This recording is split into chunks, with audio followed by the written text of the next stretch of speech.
السلام علیکم ورحمۃ اللہ لا حول ولا قوة الا باللہ حسبنا اللہ ونعم الوکیل یا حی یا قیوم برحمتک استغیث لا الہ الا انت سبحانک انی کنت من الظالمین ربنا آتنا من لدنک رحمہ وَهِيِّئْ لَنَا مِنْ أَمْرِنَا رَشَدًا اللهم صل على محمد وعلى آل محمد. السلام علیکم. وعلیکم السلام. پچھلے دنوں داتا دربار پہ بریلوی مفتی شمشیر اعلیٰ حضرت، میں کہ شیر اعلیٰ حضرت ہے، شمشیر تلوار، ظاہر ہے جی اعلیٰ حضرت نے اسامہ الارمین جو لکھی ہے تو ان کے ماننے والے بھی تلواروں سے نیچے بات تو نہیں کریں گے. شمشیر اعلیٰ حضرت کے ساتھ جو کچھ ہوا جلالی پارٹی نے کیا، اس حوالے سے آپ کا کیا موقف ہے؟ یہ تو واقعات بڑھیں گے میرے بھائی، یہ پہلے بھی ہوتے تھے لیکن پبلکلی رپورٹ نہیں ہوتے تھے. پروفیشنل جیلسی جو علماء کے درمیان پائی جاتی ہے نا، ایون پیروں کے درمیان، مدرسوں کے درمیان، ایک ایک مکتب فکر کے دو علماء کے درمیان جو پروفیشنل جیلسی ہے، اس کا انجام یہی ہوا کرتا ہے. پہلے یہ چیزیں پبلکلی رپورٹ نہیں ہوتی تھیں، اگر ہوتی بھی تھیں تو وہ اس خاص ایریے تک. اب چونکہ یوٹیوب میں چیزیں آ جاتی ہیں ویڈیو ریکارڈنگ کے بعد، لہٰذا اب اس سے بھاگنے کی گنجائش کوئی نہیں ہوتی. دنیا میں اختلاف کے بغیر تو کو ایگزسٹ کیا ہی نہیں جا سکتا. اللہ تعالیٰ نے انبیاء اور انبیاء کے مخالفین بھی ایک ہی وقت میں دنیا میں بسائے ہیں، تو باقیوں کو تو آپ چھوڑ دیں. تو یہ سلسلہ تو رہے گا ہمیشہ. اب جب اختلاف چلتا ہے تو دوسرے کو ڈی فیم کرنے کے لیے یہ بڑا آسان طریقہ ہوتا ہے کہ ہزاروں کے مجمع میں آپ 15-20 کمیٹڈ لوگ کھڑے کر دیں جو شور مچا دیں کہ ہم نے یہ پروگرام نہیں ہونے دینا. تو لگتا یہی ہے کہ سارے کھڑے ہو گئے. 15-20 تو وہ کھڑے ہوتے ہیں نا، پچھلے کے جو سینکڑوں لوگ ہیں نا وہ ویسے ہی کھڑے ہو جاتے ہیں کہ پتہ نہیں آگے کیا ہو گیا. اور پھر اس طریقے سے شور شرابہ کیا اور اس میں انہوں نے جوتیاں بھی لہرائیں. وہ ویڈیو آپ نے دیکھی ہے، کئی ایک جگہ پہ اپلوڈ ہوئی ہے، لاکھوں لوگ دیکھ چکے ہیں. داتا صاحب کے قدموں میں حاضری کا شرف نصیب کیا ہے، اور داتا صاحب کی چوکھٹ پر اللہ نے ہمیں حاضری شرف حاصل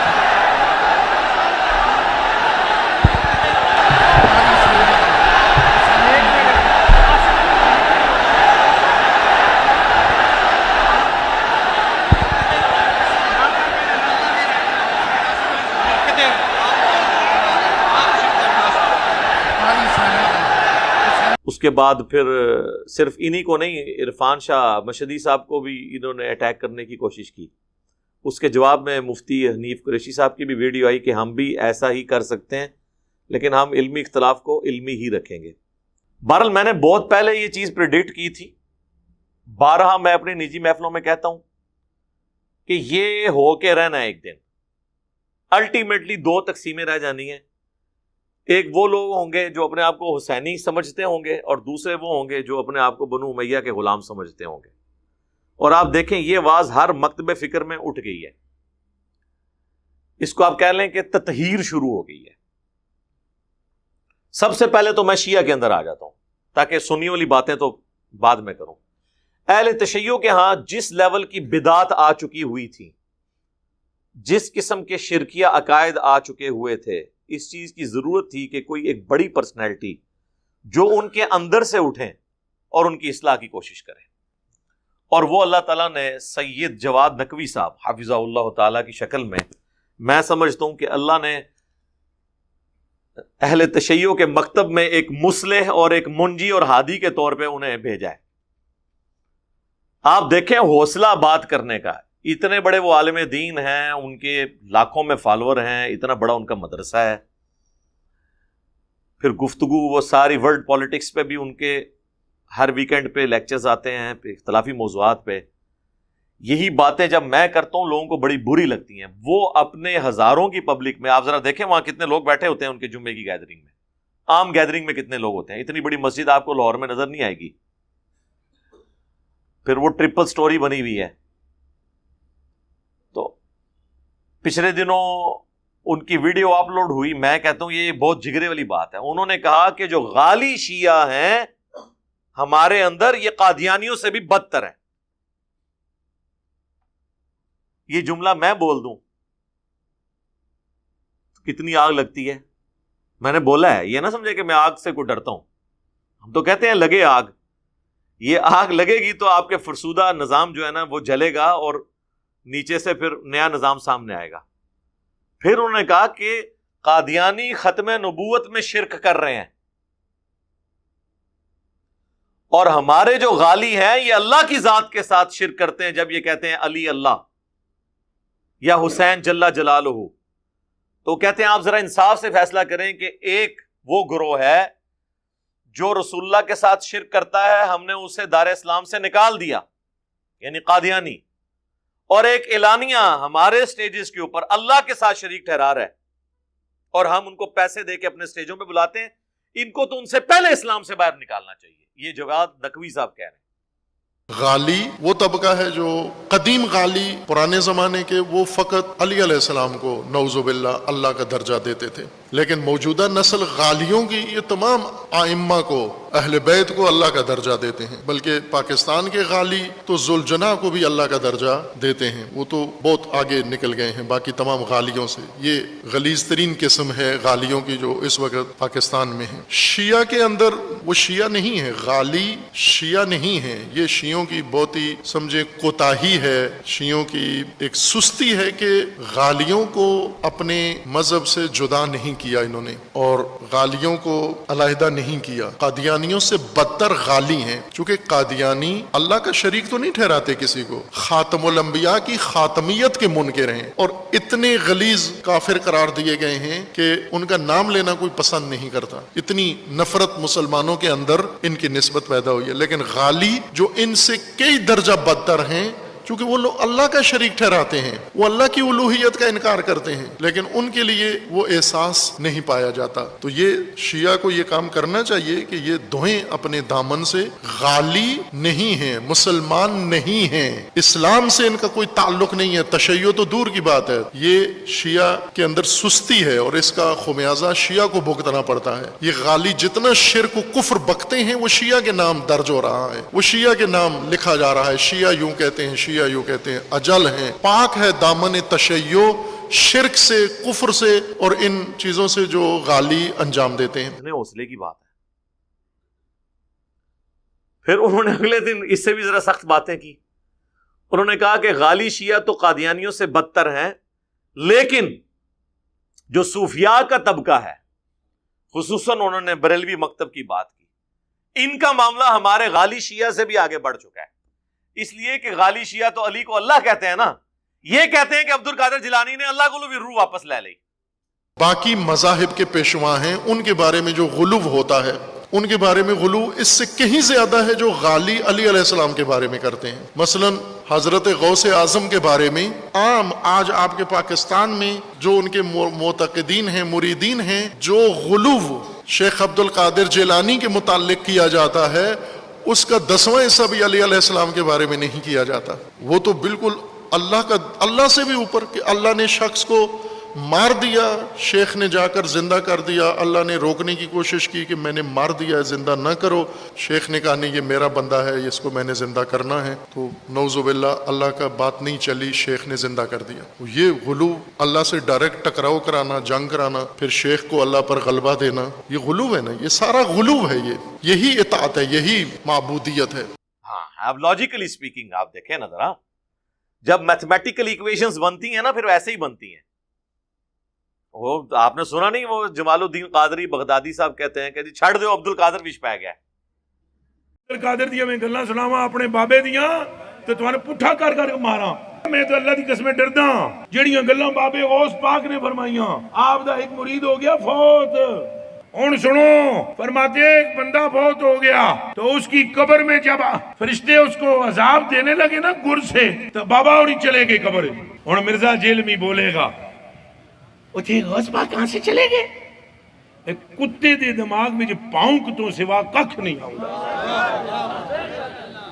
کتے دے دماغ میں جو پاؤنک تو سوا ککھ نہیں آؤں، ککھ نہیں آؤں کہ کیسے یہ قبر سے نکلے گئے. بابے اور فرمانے ہیں بھائی وہ مرید تھا میرا غوث پاک، تو میں نے اپنے رب سے کہا پروردگارہ نسبت میری ہے انہوں چھڑ دے. تو اللہ پاک نے فرمایا ایک گل بڑی لمبی ہے میں وچوں حذف کر رہا ہوں. اللہ پاک نے ارشاد فرمایا فرشتیوں ہٹ جاؤ پیچھے. عبد القادر وچ پہ گئے. اللہ اکبر. یعنی جس طرح دو پلوان اکھاڑے میں اتر آئے ہیں، تو مجھے بتائیں کہ دو پلوان اکھاڑے میں اتریں اور ایک اپنی بات منوا لے دوسرے سے، اس کا ڈیسیژن چینج کروا لے، تو تگڑا کون ہوا؟ جو ڈیسیژن چینج کرائے، یعنی عبد القادر جیلانی. اور کمزور کون ہوا؟ اللہ. یہی رزلٹ نکال رہے ہیں نا اس سے. ہاں یہی ہے. قرآن تو کہتا ہے کہ کوئی نبی بھی دھونسنی کے کسی طرح اللہ تعالیٰ کے اوپر کر سکتا.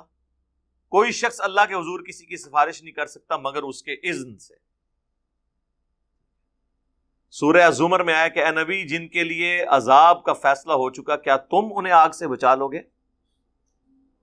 اتنی بڑی بات. سورۃ البقرہ میں آیا اے نبی ہم آپ سے نہیں پوچھیں گے لوگ جہنم میں کیوں چلے گئے، آپ کا کام صرف دعوت پہنچانا ہے. سر کتابوں کا خدا تو بڑا ڈڈ ہے، وہ تو گفتگو اس سٹائل میں کرتا ہے کہ وہ کہتا ہے کہ میرے ساتھ کیا میرے قریب بھی کسی کو نہیں لے کے آنا. پھر نبی علیہ السلام کے مبارک زبان سے کہلوایا جا رہا ہے قل ارائیتم ان اہلکنی اللہ ومن معی او رحمنا فمن یجیر الکافرین من عذاب علیم.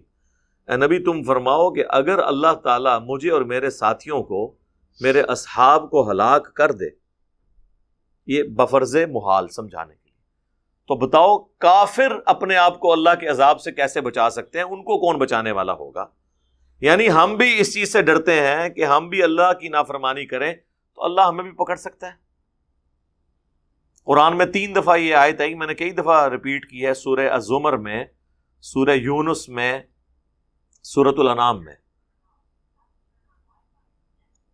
اللہ تعالیٰ نے اپنے محبوب صلی اللہ علیہ وآلہ وسلم کی مبارک زبان سے کہلوایا ہے قل انی اخاف ان عصیت ربی عذاب یوم عظیم. اے نبی تم فرماؤ کہ مجھے تو خود اس بات کا خوف ہے کہ بالفرض اگر میں بھی اپنے رب کی نافرمانی کروں تو بڑے دن کا عذاب مجھے بھی آ پکڑے گا.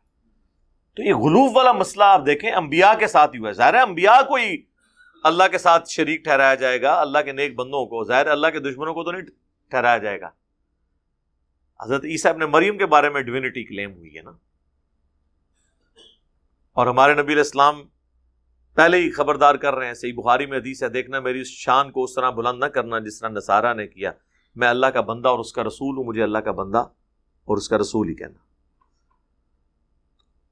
اہل تشیع میں یعنی اس طرح ایک اسکالر دیوبند میں آپ دیکھ لیں، مولانا طارق جمید صاحب نے بھی تھنک آؤٹ آف باکس کیا اور اہل البیت کے حوالے سے انہوں نے ایک واضح سٹانس لیا. من کنت مولاہ فہذا علی مولا، یہ حدیث بیان کی. پھر سیدنا علی کے فضائل بیان کیے. حضرت علی کے بارے میں اللہ کے نبی نے فرمایا من کنت مولاہ فعلی مولاہ، جس کا میں مولا ہوں علی اس کا مولا ہے. اور یہاں مولا سے مراد دوست نہیں ہے، یہ ہم دوست کا ترجمہ کرتے ہیں آقا، سردار. جس کا میں سردار ہوں علی اس کے سردار ہیں. یہ چند دن پہلے مجھے خیال آیا کہ ہمیں حضرت علی نہیں کہنا چاہیے، ہمیں مولا علی کہنا چاہیے، کہ میرے نبی ان کو ہمارا مولا بنا کے گئے ہیں. ہم سمجھتے ہیں صرف یہ شیعہ کہتے ہیں مولا علی، وہ صحیح کہتے ہیں. آپ سب کے 6 روپے میں حیرانی دیکھ رہا ہوں، حالانکہ میں آپ کو صحیح حدیث پیش کر رہا ہوں. من کنت مولاہ فعلی مولاہ، جس کا میں مولا ہوں علی اس کا مولا ہے. تو میں اب حضرت علی نہیں کہتا، میں کہتا ہوں مولا علی، کہ ان کا حق ہے. لیکن اس کے بعد انہوں نے یہ رزلٹ نہیں نکالا کہ مولا علی کو آپ نے مدد کے لیے پکارنا ہے. انہوں نے کہا کہ سیدنا علی سے ہماری عقیدت ہونی چاہیے، اللہ کے نبی علیہ السلام نے انہیں ہمارا سرپرست بنایا ہے، بس عقیدت کا ایک معاملہ ہے. باقی یہ تو نہیں، مشکل کشا تو اللہ ہے. مولا علی بھی اللہ کو پکارتے تھے، ہمیں بھی اللہ ہی کو پکارنا ہے۔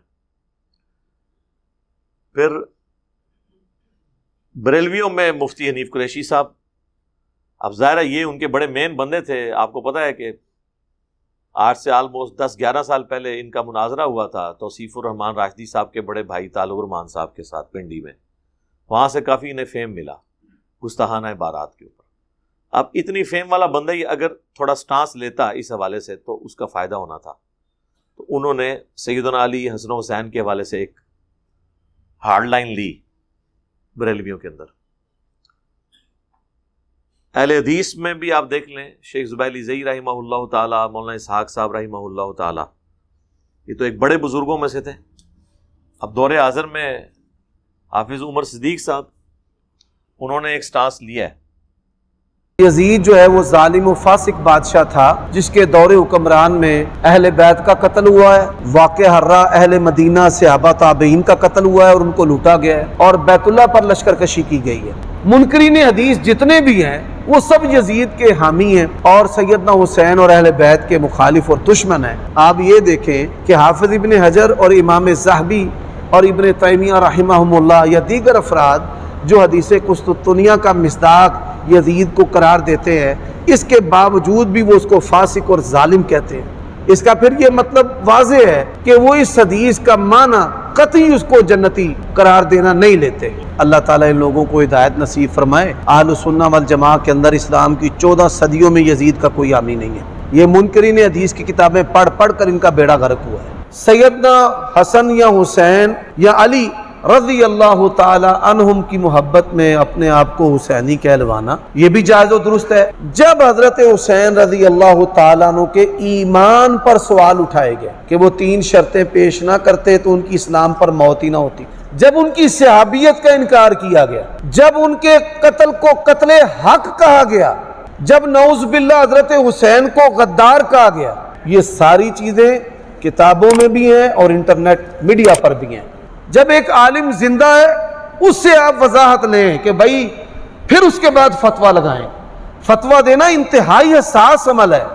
یزید کی محبت نے اور عمر صدیق کی عداوت نے لوگوں کو اندھا کر دیا ہے کہ اس طرح کی غلطیاں کرتے پھرتے ہیں۔ جن لوگوں نے حدیث کے بغض میں یا میرے بغض میں اتفاق کیا ہے نا، چھوٹا ہو بڑا ہو، ہم نے پھر ان کو چھوڑنا نہیں۔ ان کی گستاخیاں اور بے باکیاں جو صحابہ کے بارے میں ہے نا وہ ساری کھول کر باہر نکالیں گے۔ جب ہم نکال کر دکھائیں گے نا ان کے پیٹوں میں سے حضرت علی کی گستاخیاں، تو پھر کیا حالات ہوں گے؟ ان کے ذمہ دار یہ لوگ ہیں۔ اب پیسے جمع کرنا، ان پیسوں کو استعمال کرتے ہوئے مولویوں کو استعمال کرنا، یہ ساری چیزیں آپ کے سامنے ہیں۔ یہ 36 افراد کی بات کرتے نا، 3600 بھی اگر جمع ہو جائیں اللہ کی توفیق سے مجھے کوئی پرواہ نہیں۔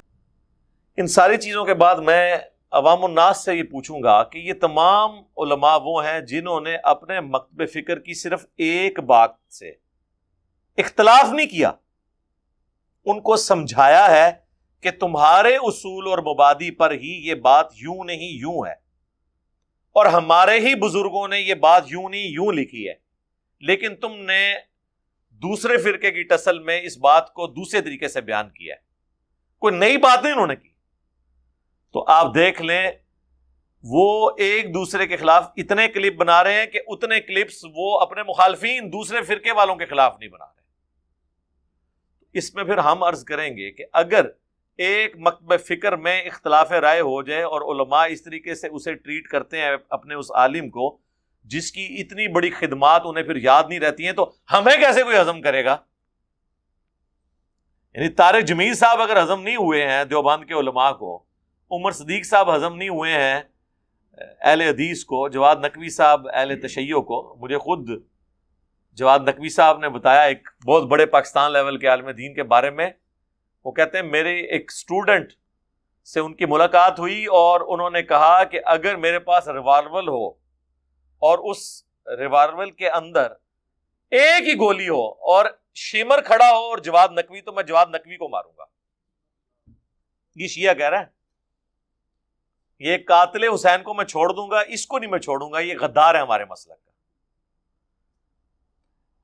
صرف اس لیے کہ انہوں نے یہ سٹانس لیا کہ سیدنا علی اگرچہ خلافت کے حقدار تھے بقول ان کے، لیکن چونکہ انہوں نے شیخین رضی اللہ عنہما وعلیہم السلام اور سیدنا عثمان یعنی خلفائے ثلاثہ کے ساتھ کمپرومائز کیا، ان کے خلاف تلوار نہیں اٹھائی، اور انہوں نے 25 سال تک ان کے ساتھ ہر معاملے میں ان کو سپورٹ کیا. لہٰذا ہمیں بھی آج کی ڈیٹ میں ان کے ساتھ کوئی اس قسم کا معاملہ نہیں رکھنا چاہیے.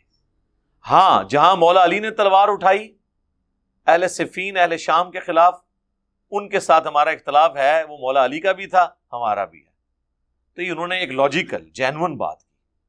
پھر انہوں نے بڑے سخت جملے بولے. انہوں نے کہا کہ کیا خلفائے ثلاثہ کے زمانے میں حضرت علی کی تلوار کو زنگ لگ گیا تھا؟ اس وقت تو حضرت علی زیادہ جوان تھے. نبی علیہ السلام کی وفات کے وقت مولا علی کی عمر صرف 34 سال تھی.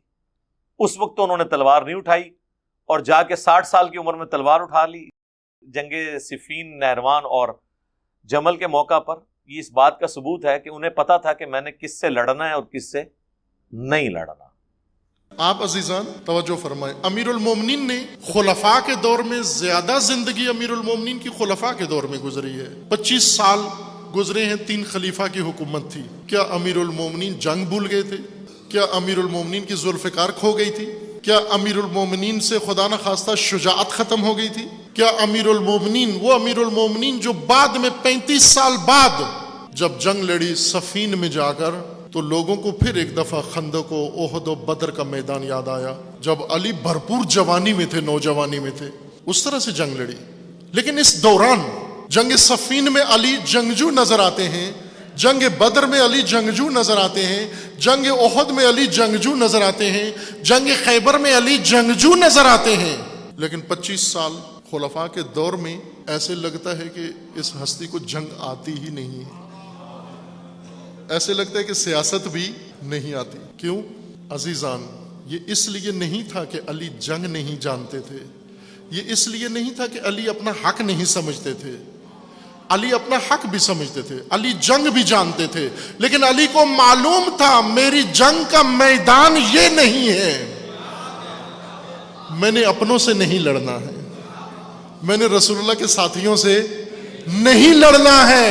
علی کو مانتے ہو نا آپ؟ علی کو مانتے ہو نا آپ؟ اگر خلفاء سے اختلاف کی بنیاد رکھ کر سب کچھ ختم کرنا ہوتا تو علی آغاز کر دیتے نا، وہیں پر علی آغاز کر دیتے وہاں پر. لیکن امیر المومنین نے یہ کام نہیں کیا، بلکہ جہاں خلفاء نے بلایا، ضرورت پڑی، وہاں پر حاضر ہو گئے. کس کو بچانے کے لیے؟ نہ اس شخصیت کو جو خلافت کے تخت پہ بیٹھا ہوا ہے، بلکہ میراث محمد کو بچانے کے لیے، اللہ کے دین کو بچانے کے لیے، قرآن کو بچانے کے لیے، امت کو بچانے کے لیے. یہ گمراہی ہے کہ مسلمانوں میں مسلکی دشمنی شروع کی جائے، شیعہ سنی کا دشمن، سنی شیعہ کا دشمن. یہ غلط ہے، یہ نہیں ہے. یہ شیعہ کی دشمنی بنتی ہی نہیں ہے، یہ نہیں بنتی. کیوں نہیں بنتی؟ اس لیے کہ علی اس دشمنی کو پسند نہیں کرتے. ٹھیک ہے. اب یہ اس طرح کی باتیں کون سننے کے لیے تیار ہوتا ہے؟ ظاہر ہے یہ تو ایک فرقے کے اوپر پوری زد پڑتی ہے. تو یہاں پہ بھی یہی ہوتا ہے، کچھ عرصہ لوگ برداشت کرتے ہیں. لہٰذا اس کا بہتر طریقہ یہ ہے کہ میں تو ان علماء سے کہوں گا پبلک گیدرنگ میں جانے کی ضرورت ہی نہیں ہے. ابھی یہ بدلہ اتاریں گے، چھوڑیں گے نہیں. ہمارے بھی بعض معصوم بھائی نا ہمیں کہتے تھے آپ پبلک گیدرنگ میں جا کے نا خطاب کیا کریں. ہم نے انہیں کہا اس کا کوئی فائدہ نہیں، نقصان ہوگا. اللہ کا شکر ہے ہماری ویڈیوز کے ذریعے دعوت جو ہے وہ پوری دنیا میں پہنچ رہی ہے. تو ہم ایک ڈیکورم میں، یہاں آپ دیکھیں ایک پراپر ماحول ہے جس میں ریکارڈنگ ہو رہی ہے. میں بھی ایک سکون کے ساتھ بیٹھا ہوا ہوں اور کوئی مجھے ٹینشن نہیں گفتگو کرنے کے دوران. تو شرح صدر بھی زیادہ ہوتا ہے. اس کی بجائے جا کے پبلک گیدرنگ میں بیٹھنے کا کیا فائدہ ہے؟ پبلک گیدرنگ آپ داتا دربار پہ جتنے بندے اکٹھے ہیں نا، پچھلے 10 سالوں کے بھی اکٹھے کر لیں، ہمارے 10 گھنٹے میں اس سے زیادہ لوگ ویڈیو دیکھ لیتے ہیں. تو ہمیں کیا ضرورت ہے کہ ہم جا کے کسی جگہ اوپن گیدرنگ کریں یا کہیں پہ گراؤنڈ میں جا کے بیٹھ کے تو بیٹھنے والوں کو بھی رسک میں ڈالیں اور اوپر ایک خبر بنوا لیں. ضرورت ہی کوئی نہیں ہے. تو یہ جو ہمیں کہتے ہیں نا 10x10 کے کمرے میں بیٹھ کے بات، سر 10x10 کے کمرے میں بیٹھ کے سکون سے بات ہوتی ہے. ویسے 10x10 کا نہیں ہے، یہ 20x60 کا ہے آلموسٹ، جو ہماری یہ اکیڈمی ہے. ٹھیک ہو گیا جی.